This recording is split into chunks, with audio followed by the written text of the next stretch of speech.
Euh, alors, le dernier cours aujourd'hui, demain, vous avez surtout une séance pratique, c'est ça? Avec beaucoup d'échos, tout ça, ou vous avez encore de la théorie? On a un peu d'écho de transplantation et c'est l'après-midi, on a des cas cliniques. Ouais, d'accord, super. Bon, encore un peu de théorie. Alors, je vais essayer de pas être trop longue. C'est pas un sujet extrêmement facile, surtout que c'est un sujet qui bouge un peu en termes de classification, de traitement, enfin de prise en charge, je dirais plus que de traitement. Mais je vais essayer de pas trop vous embrouiller. Donc, je me suis bien focalisée évidemment sur les cardiomyopathies plus de l'enfant, hein. Alors, donc on va essayer de passer en revue euh, ces 6 éléments-là. Alors, on commence un peu avec des chiffres. Ça, c'est toujours un peu embêtant, mais c'est pas très important non plus. Moi, je les retiens jamais. C'est pas extrêmement fréquent, hein, ça vous le savez tous. Mais ce qui est intéressant quand même, c'est que globalement, on voyait 1 pour 100 000 enfants, mais par contre, c'est quand même plus fréquent chez les plus petits. Et j'imagine que c'est pour chacun votre expérience à l'hôpital. C'est quand même pas rare de voir des nourrissons arriver en grande défaillance, en grande cardiomyopathie. Et donc ça, c'est quelque chose de typique pour nous, les cardiopédiatres. C'est une approche qui est quand même extrêmement différente de nos confrères et consoeurs adultes. Chez l'enfant, euh, comme un peu chez l'adulte, hein, c'est essentiellement les deux premières classes, donc les dilatés et les hypertrophiques qui sont les plus fréquentes. Et alors, il ne faut pas oublier quand même que la mort subite reste le premier symptôme dans 3,5% des cas. Alors, vous allez voir plusieurs fois, il y a des nouveaux guidelines qui sont sortis de l'ESC en 2023 et qui sont extrêmement intéressantes. Euh, Parce que je pense que on a tellement fait de progrès en génétique que quand même ça nous a réunis les cardiopédiatres et les cardiologues adultes et qui a un fil conducteur plus agréable et plus sympathique maintenant entre les cardiopédiatres qui s'occupent des enfants donc et les cardiologues adultes. Et donc vous allez voir, je vais le citer plusieurs fois. Je vais citer plusieurs fois cette référence et je pense que c'est bien que vous la découvriez éventuellement. Alors, par exemple, dans les nouveaux guidelines, on ne considère plus la non-compaction comme une catégorie, un phénotype. Au fait, on va déjà parler de trabéculation excessive et si ces trabéculations sont isolées, sans anomalie de fonction du myocarde, ce n'est plus considéré comme pathologique. Donc, c'est quand même extrêmement nouveau comme concept. C'est déjà quelque chose vers lequel nous, les pédiatres, on évoluait parce que la non-compaction, chez nous, ça voulait tout et rien dire en âge pédiatrique. Et donc, je suis vraiment contente que c'est quelque chose qui a été arrêté, mais on en reparlera un petit peu plus loin. Alors, restons dans l'épidémiologie.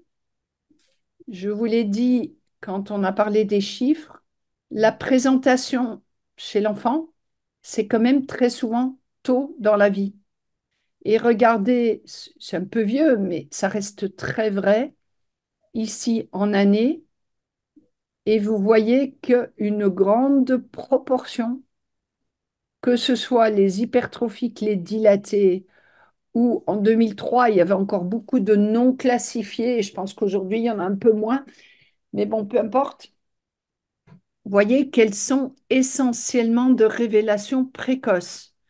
La cardiomyopathie restrictive est un petit peu plus lente à se mettre en évidence. Donc, présentation souvent très tôt dans la vie. Ça, c'est important.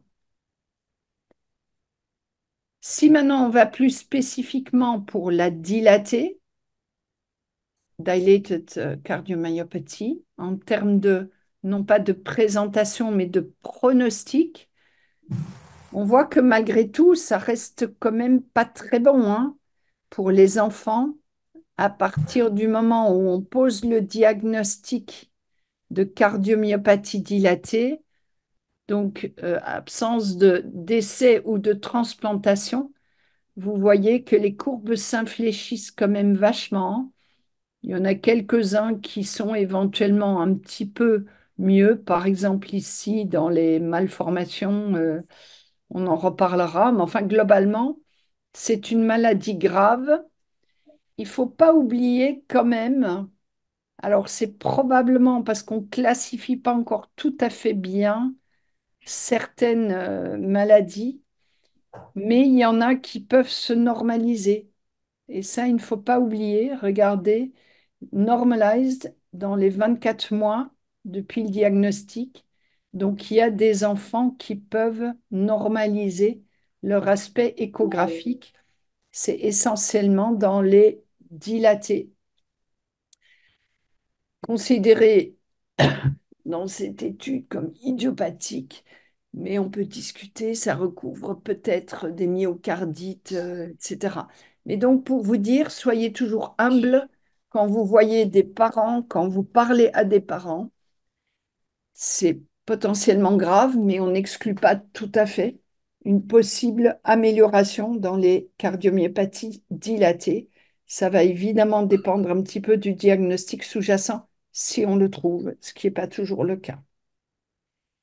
Dans les hypertrophiques, tout confondu, c'est extrêmement variable. Il ne faut pas retenir ces chiffres juste pour voir que, par exemple, si on est hypertrophique et que c'est dû à un problème de mécanisme, ben, il y a moins de 50% de chances qu'on soit encore en vie à 5 ans. Alors que pour les neuromusculaires, on est quand même, on a un petit peu plus de chances. Et que par contre, c'est très dépendant de l'âge de la présentation. Par exemple, ceux qui se présentent tôt dans la vie, avec cardiomyopathie hypertrophique, c'est pas bon. Vous voyez, la ligne continue ici, un an, ils meurent vite, hein. Il y en a 30% là qui meurent dans les premières années. Donc ça reste là aussi potentiellement une maladie extrêmement grave à pronostic variable. Les restrictives, je ne sais pas si certains d'entre vous ont déjà vu des restrictives, c'est heureusement rare, mais par contre, le pronostic est vraiment mauvais. Et donc, c'est des patients qu'il faut arriver à rapidement transplanter si on a la possibilité. Parce que vous voyez, le pronostic est désastreux en absence de transplantation. D'accord? Alors, revenons un petit peu à les courbes de Damien Bonnet et Pascal Amédro, très brièvement. Je ne vous embête pas trop avec ça. Vous aurez le. Voilà. Donc, la courbe normale, vous la connaissez. S'il y a de la dysfonction systolique, votre courbe normale qui est là en rouge va se déplacer. Vous allez dilater le ventricule pour arriver à éjecter autant à une pression semblable, à une post-charge semblable. Donc surtout une dilatation avec élévation des pressions télédiastoliques. Alors ça, donc c'est la dysfonction, mais ça se voit moins chez l'enfant. Donc avec une dysfonction surtout diastolique, mais ça peut se voir dans les restrictives.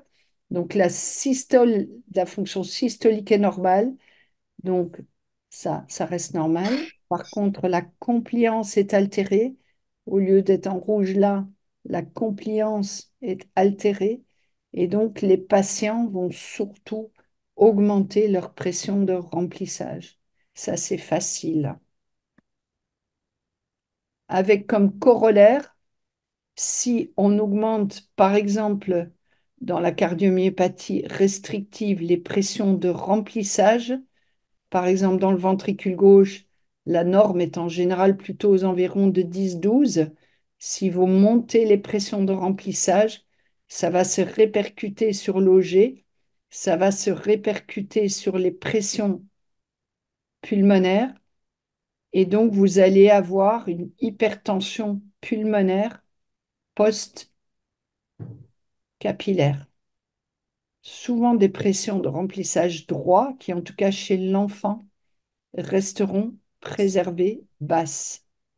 Et ça, c'est un profil extrêmement différent de l'HTAP où le problème se situe au niveau des poumons avec des pressions élevées là, alors qu'au niveau gauche, on a des pressions tout à fait normales.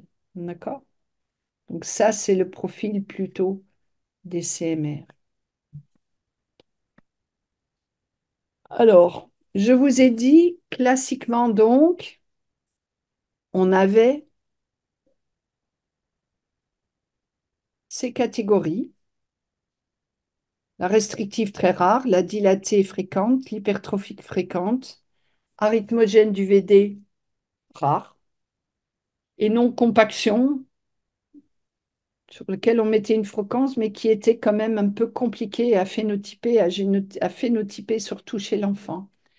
Avec la difficulté dans cette classification que comme il y a vraiment, et surtout des enfants qui ont des phénotypes atypiques qu'on n'arrive pas à mettre dans l'hypertrophique, la restrictive, la dilatée, c'est un peu des deux, c'est un peu de tout, c'est un peu... Et qu'en plus, on peut avoir des modifications de phénotype dans le temps. Une hypertrophie qui, avec le temps, va se dilater et devenir plus dilatée. Et puis certains, on n'arrive pas à classifier. Et justement, les guidelines de l'ESC ont beaucoup, beaucoup travaillé là-dessus. Et comme je vous ai dit, ils sont vraiment arrivés à la conclusion qu'en fait, la non-compaction, il ne faut plus trop la classifier comme phénotype. Et c'est une caractéristique du VG, mais qui en soi n'est pas pathologique. Et il faut clarifier le reste du cœur, au fait, pas que les trabéculations, mais il faut qualifier est-ce que mon VG sous-jacent est dilaté, est-ce qu'il est hypertrophié, essayer de mettre ces cardiopathies avec aspect d'hypertrabéculation dans une autre catégorie. Euh, voilà, donc ça a un petit peu changé très récemment. Et vous voyez qu'aujourd'hui, hein, je reprends toujours les guidelines, au fait, on va parler essentiellement de 5 catégories. L'hypertrophique, VG hypertrophié, la dilatée. Alors celle-là, on ne voit pas trop chez l'enfant, c'est-à-dire qu'il y a, c'est souvent séquelaire, il y a de la fibrose du VG, donc le VG fonctionne pas bien, mais ne se dilate pas. Donc c'est la non-dilated left ventricle cardiomyopathy. Et puis, on a l'arythmogène, hein, qui est principalement lié au VD, la dysplasie arythmogène du VD. Donc, le nom a un petit peu changé, je vais en parler. Et puis, la restrictive. Mais ce qui est clair, et alors, bon, ils vous mettent ces jolis petits box pour vous dire les choses qui sont importantes, mais on va en parler différemment. Ce qui est important, c'est que vous voyez bien que la plupart se chevauchent et vous verrez qu'elles ont des gènes et des mécanismes communs, ce qui explique finalement que ça se chevauche. Et ça reste important. On n'est pas toujours capable de bien classifier les cardiomyopathies. Et alors ici, c'est quelques dias un peu vieilles. C'est Damien Bonnet faisait ce cours avant et donc m'avait passé ces slides. Donc c'est un peu des vieilles photos, vous le voyez, hein, le format. J'ai fait des copies parce que la nappate est assez jolie. Vous voyez typiquement ici la cardiomyopathie dilatée avec un VG très, très dilaté, très épaissi. Vous voyez quand même, mes trabéculations sont un peu importantes, hein. Et pourtant, c'est dilated. Et vous voyez de la fibrose, beaucoup de fibrose. Et à l'écho, un vilain VG qui est dilaté, souvent un peu d'IM associé. Donc ça, c'est typique, la cardiomyopathie dilatée. L'hypertrophique, c'est tout le contraire, toute grosse musculature VG. Vous voyez ici, c'est myocytes très désorganisés, et ça c'est classique, hein, c'est ce qu'on appelle le myocardial disarray, de la désorganisation, qui va être facteur de risque pour les arythmies que peuvent présenter ces patients. Et puis, vous voyez, ça peut donner de l'obstruction sur la voie de sortie ventriculaire gauche. La restrictive, qui est plus rare, heureusement, la caractéristique, c'est évidemment ces énormes oreillettes. Et c'est vraiment ce qui doit retenir l'attention quand vous faites l'écho. Si vous trouvez des larges oreillettes, attention, c'est peut-être une cardiomyopathie restrictive. Et le diagnostic n'est pas facile, hein, parce que parfois, vraiment, quand on regarde les ventricules, on ne voit pas grand-chose. La systole fonctionne bien, les paramètres diastoliques sont ce qu'ils sont. Mais si vous voyez ça, attention, c'est peut-être une cardiomyopathie restrictive. Bon, à l'époque, la non-compaction avait son droit d'exister. Vous voyez ici les trabéculations excessives. Mais comme je vous ai dit, l'important aujourd'hui, c'est finalement soit le ventricule gauche est tout à fait normal et on va parler de trabéculation excessive et on s'en fout, soit le ventricule n'est pas normal et ensuite, aujourd'hui, il faut arriver à classifier dans une des autres classes de cardiomyopathie. La dysplasie arythmogène du VD, vous voyez, c'est une vieille diapo histologique. Vous voyez ce VD extrêmement pathologique, fin, paroi fine, beaucoup de anomalies, de dépôts de lipidiques et puis une paroi extrêmement anormale dans ces dysplasies arythmogènes du ventricule droit. Vous voyez à l'écho, hein, le VD extrêmement dilaté. Ça, on ne le voit pas très souvent en âge pédiatrique non plus, hein, mais bon, ça peut, chez l'adulte vieillissant, on peut voir ça. Alors, les symptômes, je ne vais pas vous les détailler par cardiopathie parce que finalement, par type, finalement, les symptômes sont assez communs, même si mort subite, arythmie, c'est plus ce qu'on va redouter dans les hypertrophies, dans les hypertrophiques, la défaillance cardiaque dans les dilatées, mais aussi dans les restrictives, les syncopes un peu dans tout, événements thrombotiques ou insuffisance hépatique, ça, ce sont des éléments thrombotiques, ça peut arriver dans les dilatées, dans les restrictives. Insuffisance hépatique, c'est quelque chose de typique de la CMR et ça peut être le premier signe, c'est-à-dire qu'on peut ne pas avoir posé le diagnostic de cardiomyopathie restrictive et découvrir une insuffisance hépatique, voire une cirrhose. Et au fait, avec la cardiomyopathie restrictive, il faut savoir que les pressions dans l'oreillette droite peuvent être extrêmement élevées. Et donc, ces pressions vont se répercuter dans le foie et engendrer une fibrose hépatique importante qui peut amener vers la cirrhose. Donc, retenez dans un tout petit bout de vos cerveaux que parfois, si vous avez un hépatologue qui vous appelle et vous dites, oh non, qu'est-ce qu'il me veut encore celui-là? Il veut une écho cardiaque, mais parce qu'il est embêté, il ne sait pas pourquoi un enfant a une cirrhose, c'est pas tout à fait insensé de demander une écho cardiaque et rechercher une cardiomyopathie restrictive. Alors, le gros, c'est ça, hein, étiologique et différentiel. Qu'est-ce qu'on fait?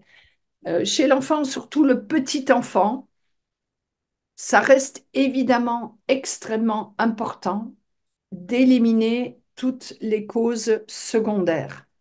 Alors, les causes secondaires, il y en a beaucoup. Il y en a évidemment, vous allez me dire que ces trois derniers, oui, le muscle est malade déjà, mais malgré tout, ça rentre dans des maladies plus générales, donc on peut les considérer comme secondaires. Ici, précharge, post-charge augmentée, on va montrer des exemples. C'est essentiellement quand il y a des cardiopathies congénitales associées. Ça paraît évident, mais il faut quand même vraiment toujours activement être sûr qu'il n'y ait pas quelque chose qui explique la mauvaise fonction ventriculaire. Ischémie, évidemment, les arythmies soutenues, les myocardites, les toxiques. On va reprendre le Takotsubo existe chez l'enfant. Et puis les autres maladies, je vous en parle step by step. Alors, je vous ai dit, les premières causes, vous faites une écho, vous trouvez un myocarde qui va pas bien. Première chose, éliminer toute cause intracardiaque pouvant expliquer éventuellement une dilatation, une mauvaise fonction du VG. Typiquement, une insuffisance mitrale extrêmement sévère va donner une oreillette gauche dilatée, mais également un ventricule gauche dilaté. Le ventricule, au fait, la fonction systolique, elle est préservée, mais à cause de la fuite tricuspide, le volume est augmenté et donc il y a une énorme augmentation du volume du ventricule gauche et qui peut secondairement s'accompagner d'une dysfonction systolique. Donc, éliminer des causes de précharge augmentée. Ça peut être l'insuffisance mitrale, ça peut être aussi un très large canal, parfois chez des jeunes enfants. Donc, faites un examen tout à fait complet à la recherche de cardiopathie. De la même façon, la post-charge augmentée, par exemple une sténose valvulaire aortique qui devient importante, vous savez ici, si on reprend les petites courbes, si vous montez la post-charge, donc le ventricule doit travailler à pression plus élevée. Au début, la fonction reste bonne, donc il va travailler à fonction plus élevée. Pour ça, il se déplace un peu sur la courbe, mais à un certain moment, le ventricule, il va dire stop, je n'en peux plus. Sa fonction va baisser et on va avoir un petit débit avec un ventricule qui échographiquement est épais mais dysfonctionnant avec des signes de petit débit.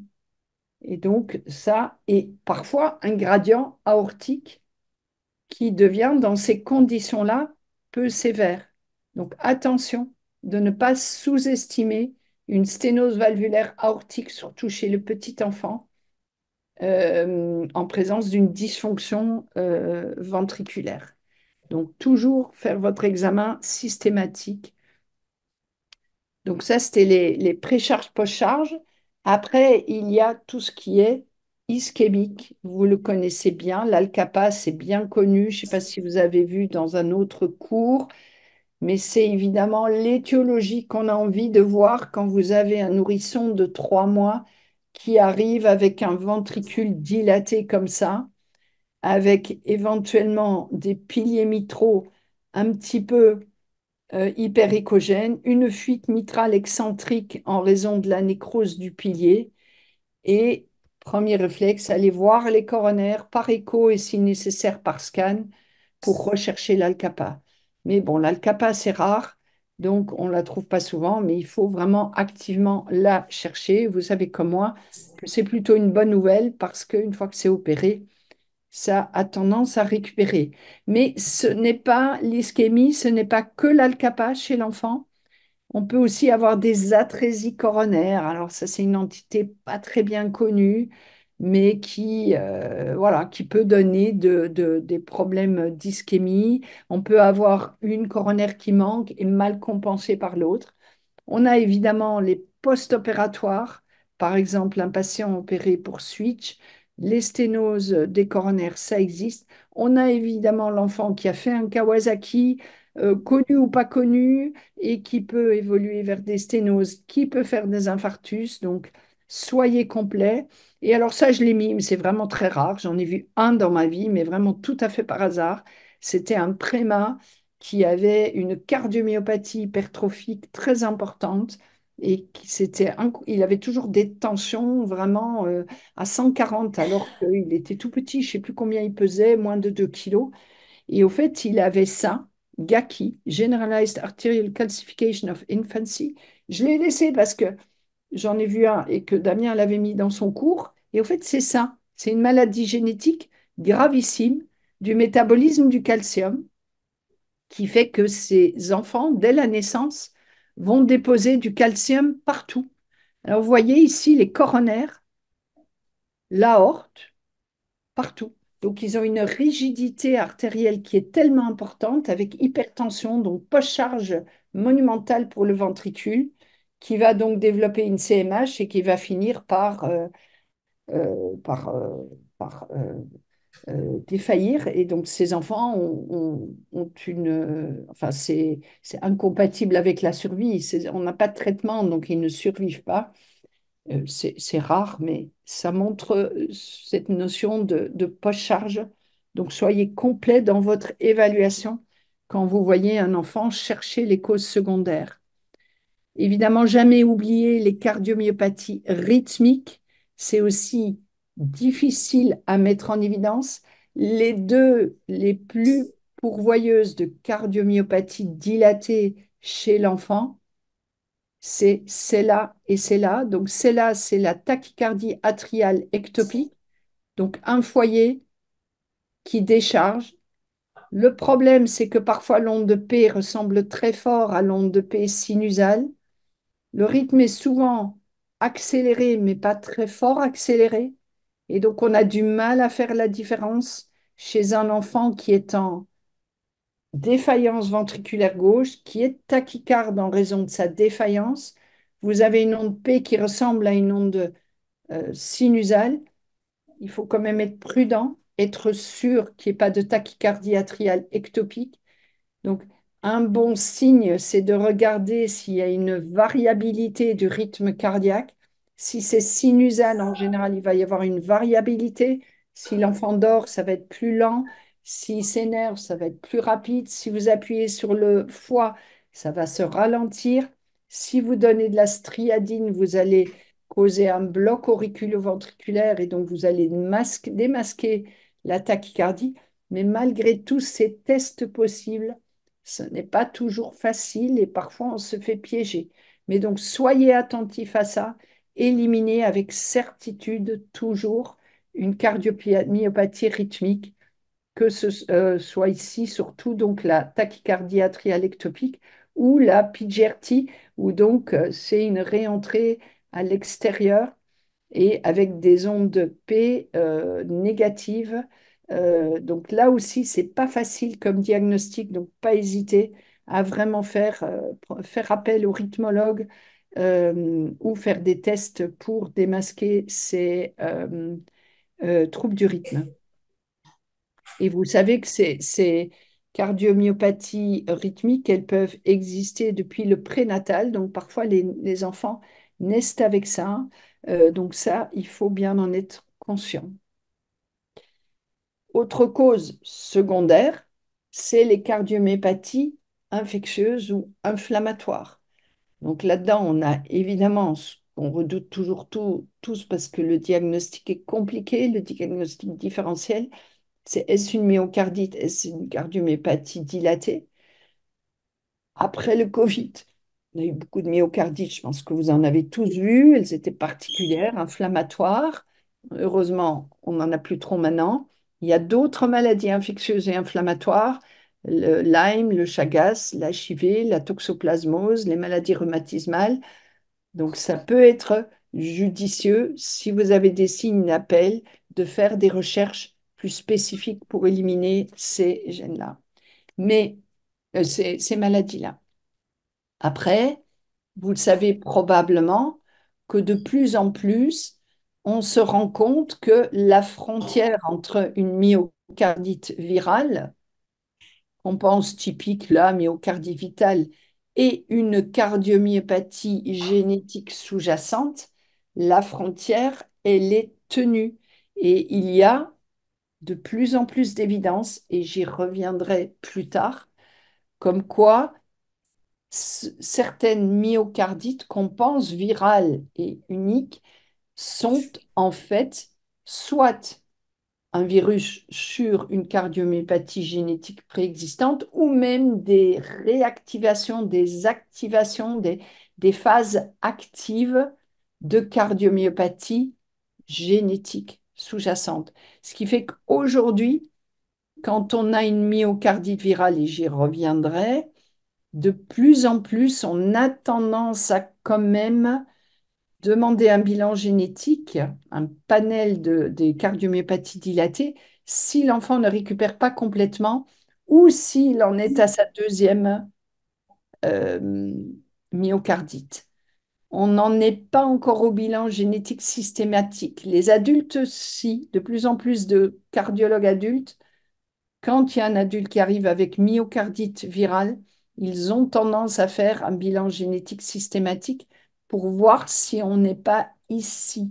Mais chez l'enfant, on n'est pas encore tout à fait là. On va peut-être y venir, mais aujourd'hui, en tout cas, il faut y penser si l'enfant ne récupère pas complètement ou si elle est récidivante. Donc attention à cette cause-là.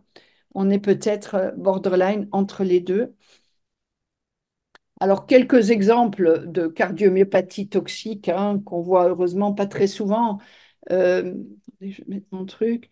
C'est des déficits en fer, en désintoxication plomb, le cobalt, l'arsenic, les anthracyclines. J'imagine que comme partout, vos hématologues vous narguent tout le temps pour faire des échos, donc vous le savez bien que ça existe. Je ne vais pas insister. Il y a l'irradiation aussi des enfants cancéreux qui peut contribuer à de la cardiomyopathie, différentes dysthyroïdies ou autres tumeurs endocriniennes autres maladies endocriniennes peuvent affecter la fonction du cœur et puis d'autres déficits. Donc attention, ayez des yeux largement ouverts et faites bien votre interrogatoire, recherchez bien dans tous les sens avant de dire, ah mais je suis sûre c'est que le cœur. Il peut y avoir des causes traitables ou en tout cas améliorables. Donc ça, c'est extrêmement important. Le takotsubo, alors c'était quelque chose dont on parlait absolument pas euh, chez l'enfant avant. Et au fait, on se rend de plus en plus compte que ça existe tout à fait chez l'enfant comme ça existe chez l'adulte. Et donc, c'est des dysfonctions ventriculaires gauches qui surviennent suite à une décharge catécholergique importante. Euh, Est-ce que vous en avez déjà vu des Takotsubo, les cardiopédiatres vous qui êtes dans présent? On a une réponse oui. Une réponse oui, donc beaucoup de non. Alors, c'est quelque chose c'est souvent, au départ, on ne se rend pas très bien compte, et puis après, on se rend compte que c'est assez typique. Au fait, la décharge catécholergique extrêmement importante va avoir sur le myocarde, où les récepteurs sont déposés de façon un peu différente entre l'apex et la partie, la voie de sortie, va provoquer une hypercontraction de la voie d'éjection et donc une déformation du ventricule, euh, enfin de la pointe du ventricule avec ballonisation. Et donc dysfonction globale, mais plutôt donc cette partie proximale qui reste assez fermée et le reste qui est ballonisé. Il y a vraiment une sidération qui est asymétrique. Et au fait, Takotsubo, c'est le nom d'un vase chinois. Et c'est pour ça qu'on appelle ça comme ça, parce que du coup, ça ressemble un peu, ou japonais, je ne sais plus, japonais probablement, oui. Et donc, ça ressemble à ça. C'est pour ça qu'on appelle ça. Mais avant, on disait que c'était uniquement chez l'adulte, mais maintenant, c'est de plus en plus connu chez l'enfant. Et par exemple, un accident de la voie publique avec stress important chez l'enfant, ou alors une chirurgie cérébrale, par exemple, avec décharge de catécholamine importante, peut engendrer quelque chose comme ça. Donc, pensez-y, gardez ça aussi dans un tout petit coin de votre cerveau quand vous voyez un enfant en réa et que vous trouvez un VG qui a une drôle de tête. Et après, on entre dans ces trois classes, les maladies neuromusculaires, les maladies métaboliques, les maladies syndromiques. Alors, les maladies neuromusculaires, très souvent, c'est les neuropédiatres qui vous les envoient. Donc, eux, ils ont fait le diagnostic avant vous. Typiquement, c'est la maladie de Duchenne. Mais ce n'est pas toujours le cas. Il faut être attentif à ça. Par exemple, la maladie de Becker, qui est une forme moins sévère, comme vous le savez, de pathologie de la dystrophie, il y a des patients qui ont tout à fait la capacité de marcher, qui ont certes une certaine faiblesse musculaire, mais qui n'a pas encore été étiquetée, et qui arrivent en cardiomyopathie dilatée. Donc, il faut faire attention à ça. De nouveau, il faut rester ouvert. Autant si vous avez une cardiomyopathie dilatée chez un Duchenne, c'est pas très compliqué. Mais si vous avez voilà, une cardiomyopathie dilatée chez quelqu'un où il y a des antécédents dans la famille, ou vous trouvez que quand même il marche un peu bizarrement, pensez plus large que le cœur, pensez aux maladies neuromusculaires plus étendues. C'est la même chose pour la maladie de Friedreich. En général, il y a une ataxie dans ces... Je vais boire. Et donc, j'ai plus rien. Et donc, non, mais c'est pas grave, la cuisine est loin, donc ça va aller. Et donc, pensez-y quand même, toujours pensez à ces maladies plus ou moins évidentes au niveau neuro en termes de symptomatologie. Hop, je continue.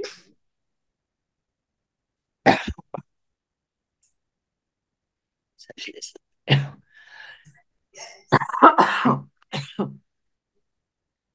Et puis, il y a les maladies métaboliques qui font toujours peur, hein. Est-ce que je rate une maladie métabolique? Vous avez raison de toujours avoir un petit peu peur parce que c'est quand même pas banal. Quand vous voyez chez les enfants le pourcentage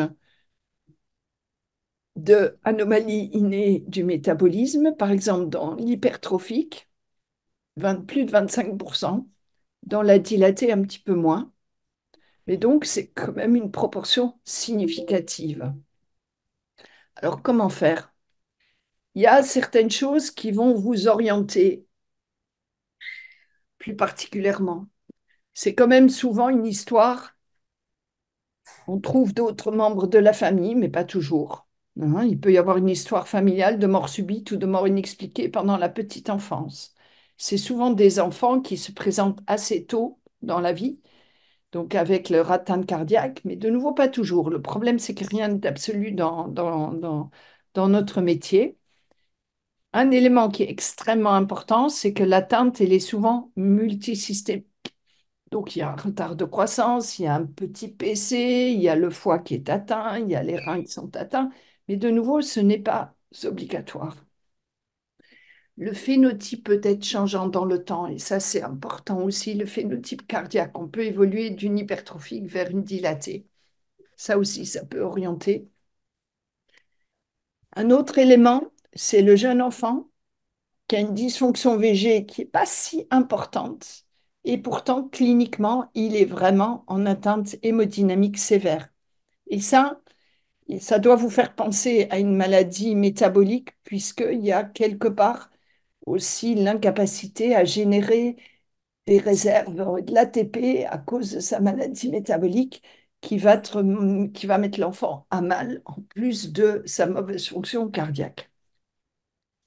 Un autre élément, et ça c'est important, qui doit vraiment vous faire penser au métabolique,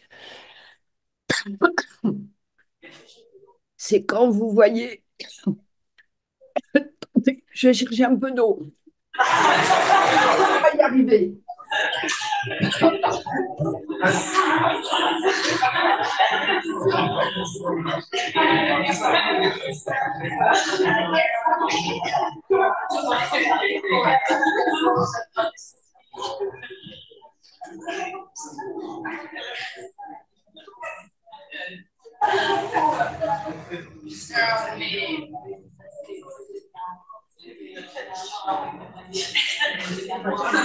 Je suis là, c'est pas trop long. Donc ça aussi, la dernière phrase, anomalie atypique de l'ECG. Alors ça, si vous avez des anomalies rythmiques vraiment bizarres qu'on voit pas souvent chez l'enfant, qui vous inquiètent parce que voyez, un bloc de branche gauche, un BAV associé à la cardiomyopathie, une tachycardie ventriculaire, enfin, Des choses que quand même on ne voit pas classiquement chez un enfant. Pensez-y, ça peut être, il y a vraiment des anomalies métaboliques qui se caractérisent par ça et on verra quelques exemples. Donc, pensez à ces quelques phrases qui peuvent vous orienter vers un métabolicien. Après, on est des cardiopédiatres, hein, on n'est pas des métaboliciens. Donc, il faut être cool, il ne faut pas connaître toutes les maladies métaboliques par cœur. Moi, je suis loin de les connaître. Et donc, il faut avoir un très bon métabolicien qui est son copain et enfin, comme joker ou comme, voilà, bon ami que vous pouvez appeler quand vous êtes inquiet, tout en sachant quels sont les examens que vous pouvez déjà faire pour l'aider. Mais ça, on en reparlera. Alors, oui, juste cette diapo, hein, mais je vous dis, le but, c'est pas de vous faire un cours de métabolique. Il faudrait une heure entière et il faudrait surtout quelqu'un de spécialisé. Mais vous savez que les maladies métaboliques, aujourd'hui, on les classe essentiellement en maladies de type surcharge, infiltration, en type déficit énergétique ou en mécanisme toxique. Mais une fois de plus, hein, c'est comme tout, c'est pas si joliment séparé et on peut avoir plusieurs mécanismes. Une seule maladie peut au fait avoir plusieurs mécanismes. Vous voyez, chaîne respiratoire, je les retrouve dans les surcharges, les infiltrations, mais je les retrouve aussi dans les toxiques. Par exemple, les acidémies propioniques peuvent donner des cardiomyopathies et sont en partie probable mécanisme et probablement plutôt toxiques. Mais on trouve d'autres anomalies qui vont plutôt de la chaîne respiratoire, qui vont plutôt donner de la surcharge. Et en plus, on peut associer donc plusieurs mécanismes. Donc ça, je vous dis, il ne faut pas connaître par cœur. C'est juste pour vous rappeler qu'il y en a tout plein et qu'il faut penser au concept de maladie métabolique. C'est important. Alors, ce qui est important dans ces maladies métaboliques, dans les hypertrophiques, ce qui largement domine, c'est les pathologies du glycogène, alors que dans les dilatés, on va moins avoir le glycogène, évidemment, mais on va plus avoir les troubles énergétiques non glycogènes, donc plutôt mitochondrial, troubles de l'oxydation, etc. Les restrictives, de façon intéressante, bon, elles sont rares. En l'occurrence, regardez, il n'y en a pas, mais de façon générale, en général, on ne trouve pas de maladie métabolique dans les restrictives. D'accord. Alors, les glycogénoses, la maladie, et qu'heureusement qui est dépistée de plus en plus précocement, donc on la voit moins, c'est la glycogénose de type maladie de pompe, dans sa forme infantile.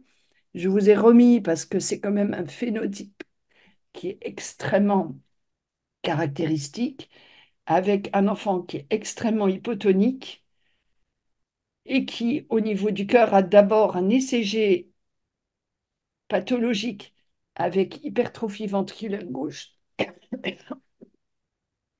très importante et un PR court, ça c'est assez caractéristique de la maladie de pompe. Et puis on a cette énorme hypertrophie biventriculaire. Comme vous le savez, c'est un déficit en maltase acide. Et alors certains répondent hein, au traitement à la maltase acide qu'on peut donner maintenant, mais d'autres répondent pas. Et quand ils répondent pas, malheureusement, le pronostic est évidemment extrêmement sévère euh, et fatal. On a d'autres maladies énergétiques comme les troubles de la bêta-oxydation. Alors pour les cardiologues adultes, tout ça, c'est vraiment très chinois. Et je ne vous demande pas nécessairement de retenir. Il faut juste retenir que la bêta-oxydation des acides gras, c'est le cycle de Krebs, hein, qu'on a tous bien étudié sur les bancs de la fac. Et donc, c'est le cycle qui est extrêmement important pour amener de l'ATP aux différentes cellules et en particulier aux cellules musculaires qui en ont beaucoup besoin. On en a beaucoup besoin dans des situations euh, de jeûne prolongé, par exemple, ou d'effort physique. Donc, les troubles les maladies métaboliques où il y a des anomalies au niveau de certaines enzymes de ce cycle très complexe vont surtout se manifester quand l'enfant est en jeûne prolongé. Par exemple, il fait une gastroentérite, il vomit beaucoup, donc c'est une forme de jeûne prolongé, il arrive à rien garder. Les maladies métaboliques peuvent tout à fait s'exacerber à ce moment-là, au moment des efforts physiques aussi.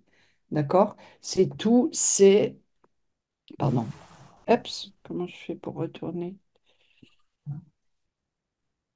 Donc, c'est tout ces manques d'énergie au niveau cellulaire qui vont fortement endommager les cellules musculaires, essentiellement au niveau cardiaque, mais parfois aussi d'autres organes, en particulier les muscles périphériques, le cerveau et d'autres organes. Le rein peuvent être atteints aussi.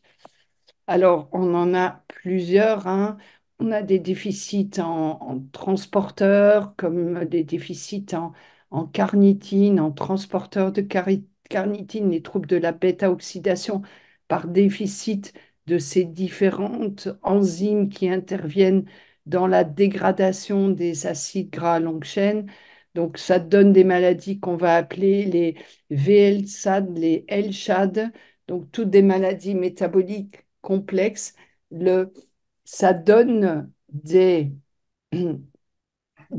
cardiomyopathies soit dilatées ou hypertrophiques, mais également parfois des arythmies néonatales très, très importantes de type TV, extrasystolie, troubles de la conduction.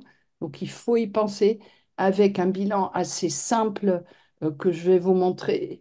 On peut vraiment les dépister. La bonne nouvelle, c'est que certaines de ces maladies, quand on donne des traitements substitutifs et quand on évite le jeûne, etc., prolongé par des sondes, les cardiomyopathies peuvent s'améliorer. Donc, on peut vraiment parfois avoir des traitements. C'est pour ça que c'est tellement important de bien les diagnostiquer. Mais je vous dis, aujourd'hui, c'est devenu une science tellement complexe qu'on a vraiment besoin de nos copains métaboliciens pour faire cela. Nous, on doit y penser et après, c'est eux qui doivent travailler pour nous dire lesquels c'est et comment il faut les traiter. Je vous passe ça parce que ça vous dit pas beaucoup plus et je vous passe certainement ça aussi pour comprendre que finalement, aujourd'hui, en tant que cardiopédiatre, on ne peut plus connaître toutes ces maladies. Elles sont trop nombreuses et elles sont trop variées dans leur présentation. Il faut vraiment, nous, simplement y penser et envoyer le bilan quand c'est nécessaire. J'en reparlerai. Et la troisième cause, hein, donc on avait, outre toutes les causes secondaires classiques, il y avait donc neuromusculaire, métabolique. Il y a ensuite les syndromes malformatifs.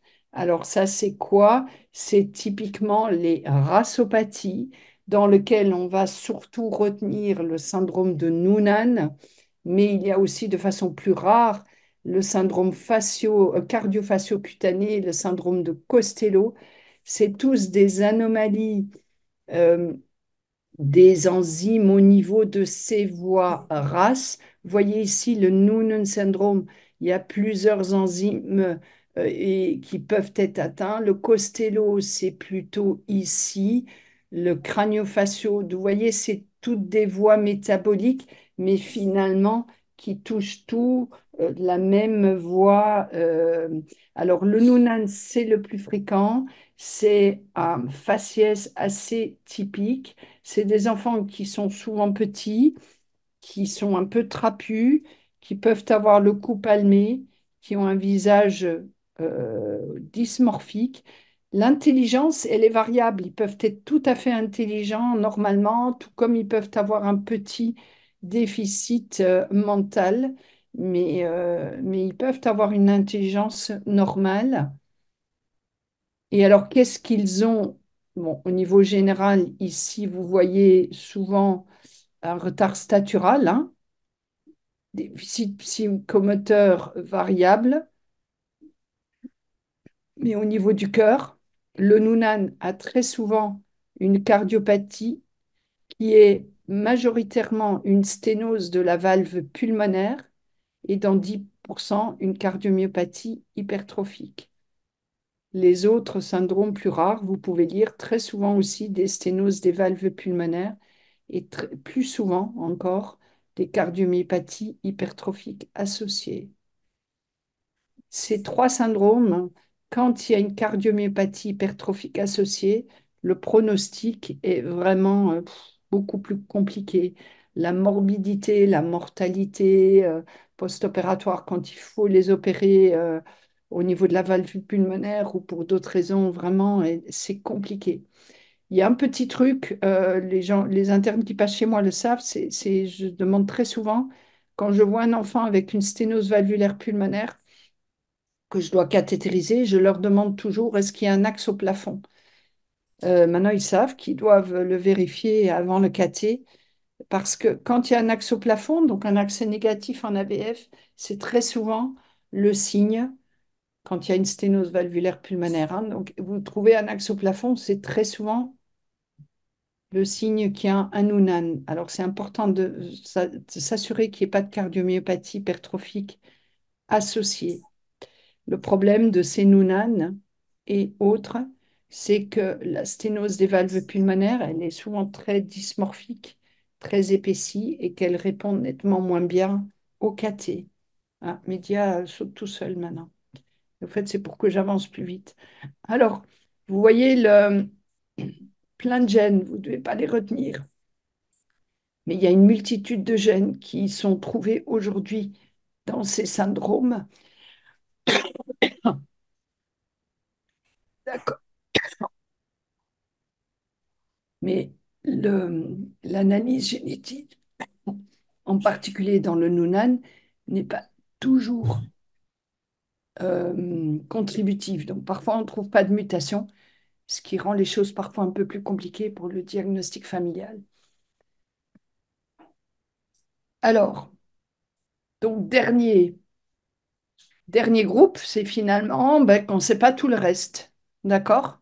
Quand il n'y a pas d'anomalie du métabolisme, quand il n'y a pas d'anomalie rythmique, quand il n'y a pas d'anomalie ischémique, quand il n'y a pas de cardiopathie, quand il n'y a pas de malformation syndromique, quand il n'y a pas de maladie neuromusculaire, on va se tourner, on va se dire ben, c'est peut-être génétique ou alors on va jamais trouver, on va dire c'est idiopathique.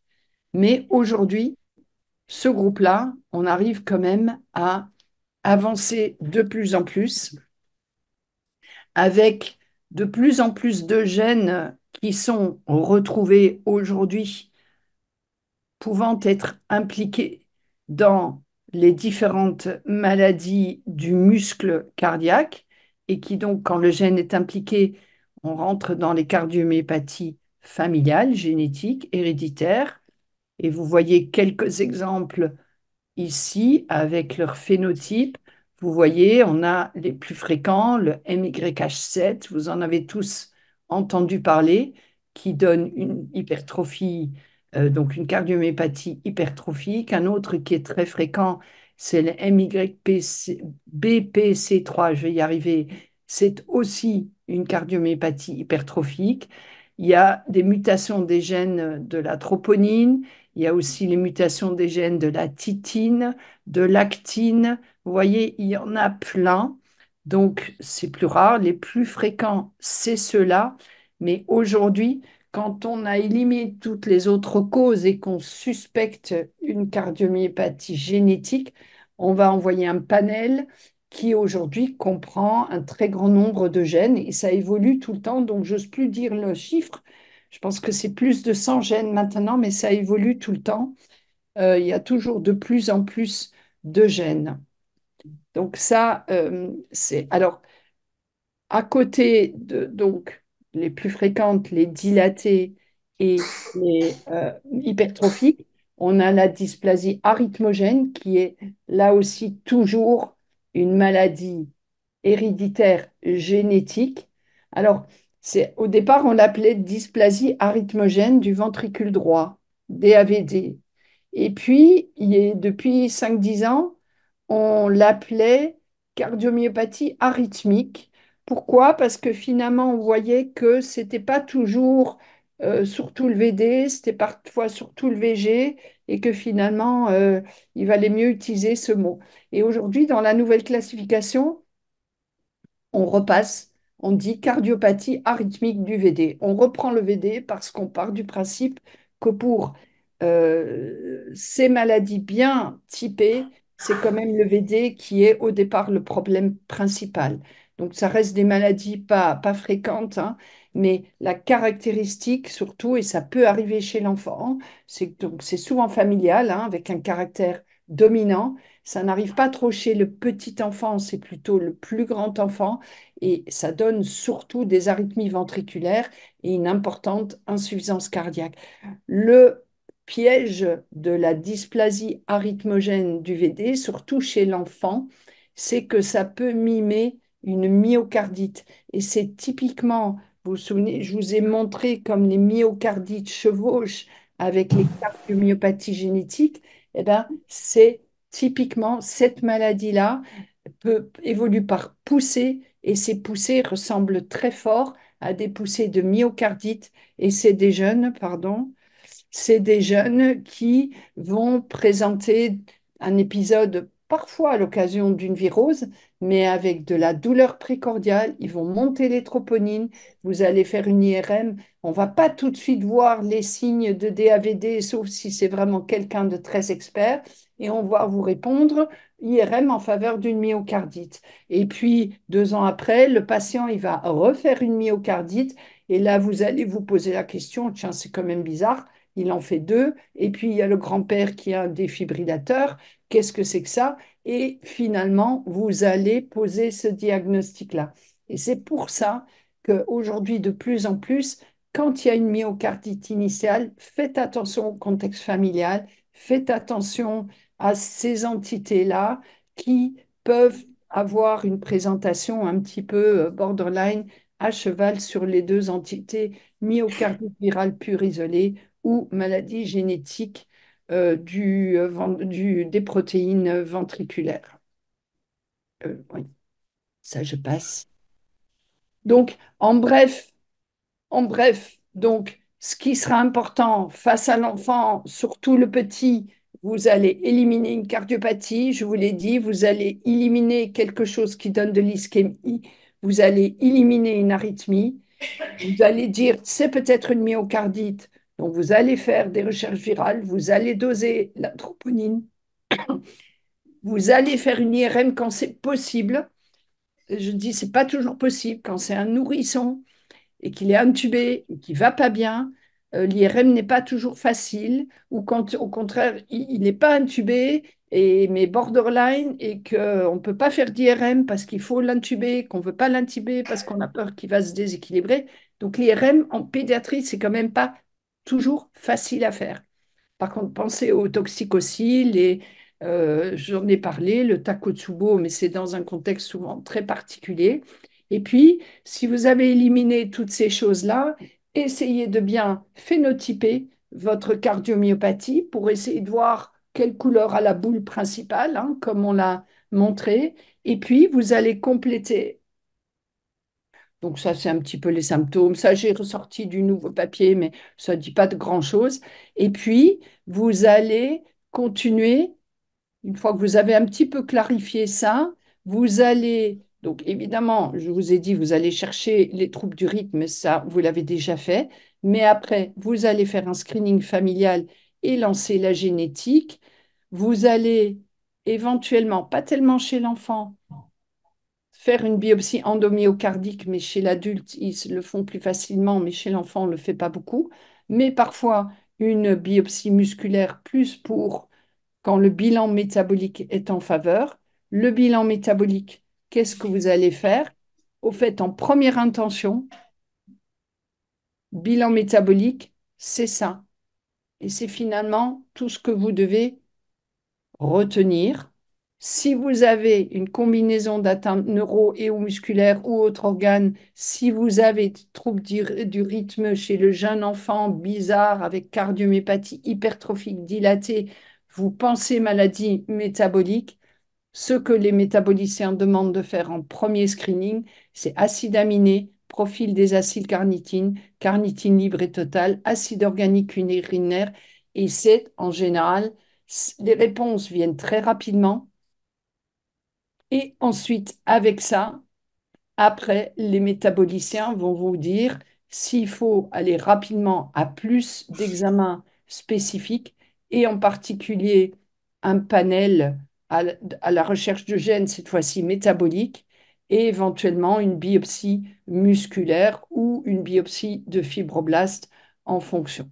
Mais finalement, nous, les cardiopédiatres, on retient ce bilan, ce screening, et la plupart des centres maintenant, on a des protocoles pour connaître exactement ce qu'on doit faire face à ces jeunes enfants qui arrivent avec une suspicion, avec une cardiomyopathie dilatée où il faut pouvoir éliminer les maladies métaboliques. On fait un screening de départ et ensuite, rapidement, on continue. Alors, en fonction des profils, de comment se présente l'enfant et en fonction des équipes, hein, c'est pas tout à fait standardisé. Moi, j'ai beaucoup bougé et je vois bien que les attitudes sont pas tout à fait les mêmes.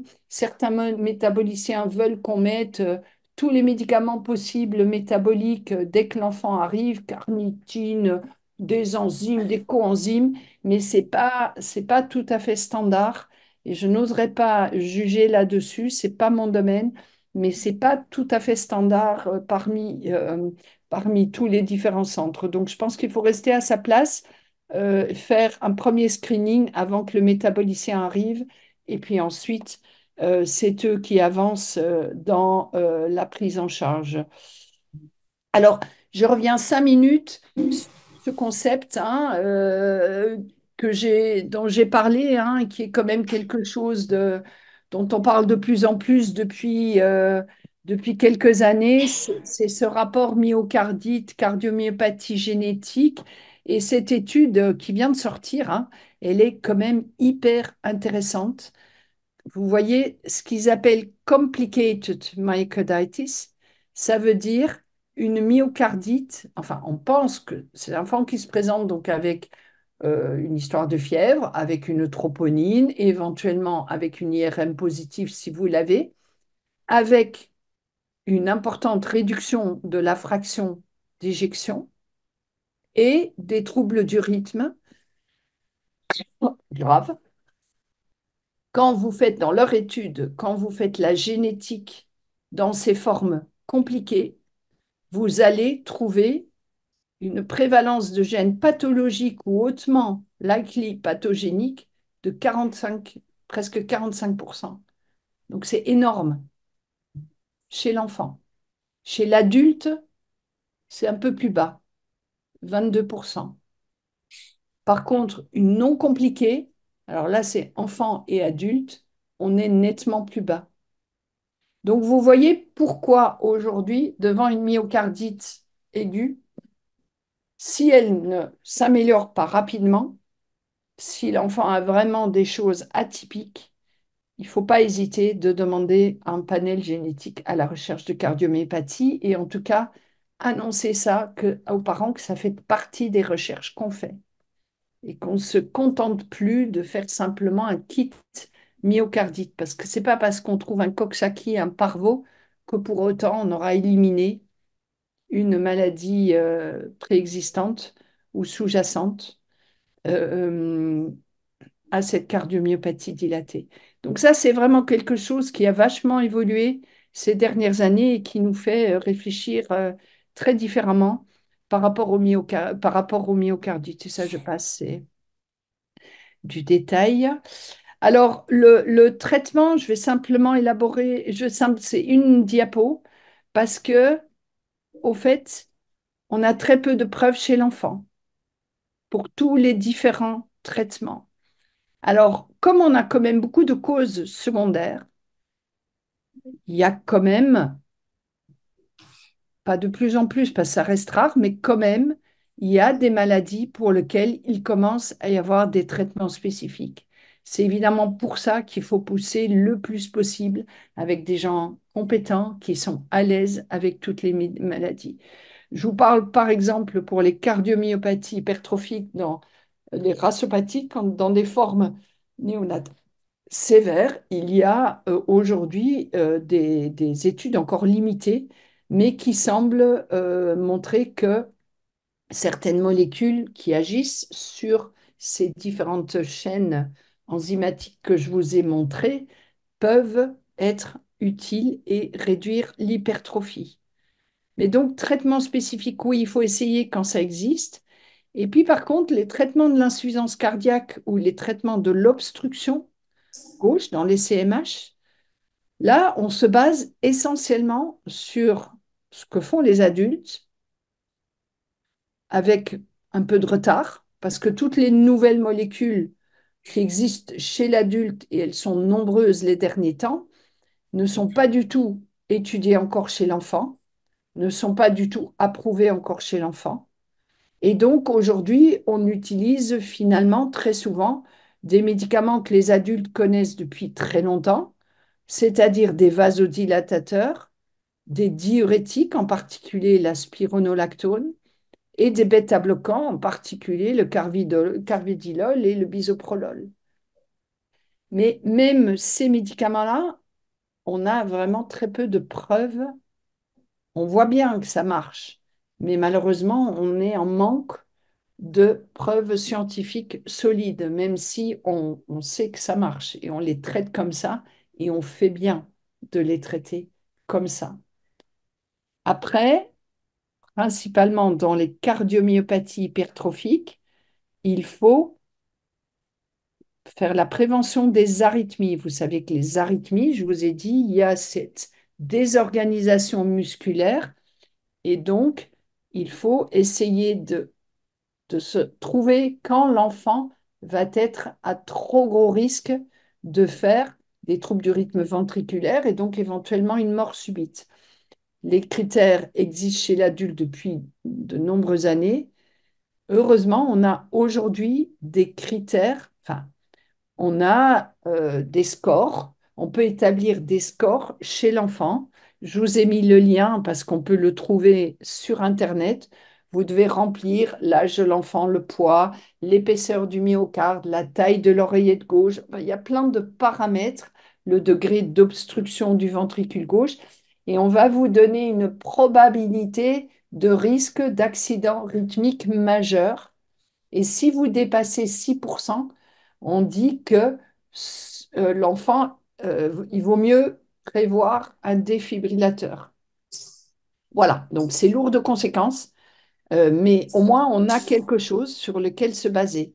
Après, il faudra dans les années à venir que ça s'affine parce que les premiers, justement, ce kit score n'est a priori pas tout à fait validé pour les raphopathies.